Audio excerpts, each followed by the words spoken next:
I think that my entrepreneurial mindset, it was it was a journey and it was a progress. I think to some extent, I probably was a bit of an independent thinker from the get-go. I think everyone is. Everyone has their own ideas and things like that. But I think it really sort of was driven to me by my childhood experiences. So I'm a child of an immigrant family. Both my parents were born and raised in India. My dad came to the States 30 plus years ago to get a master's degree. But when he came here, he literally came with $30 in his pocket and on a scholarship for a master's degree. So he worked really hard, and he grew up in one room home with five brothers and sisters.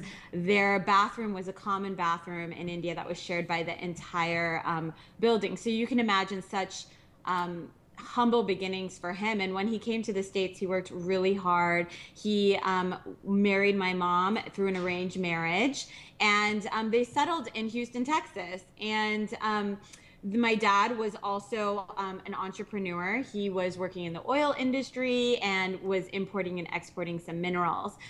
When the oil industry sort of tanked and the economy was in a recession in the South, kind of like how a lot of the world is right now, he had to make some really tough choices. The business was struggling. My mom was 9 months pregnant with my brother, and they had to foreclose their homes and give up. I was about six and a half at the time. They had to give up their homes and everything that they'd sort of built in the US.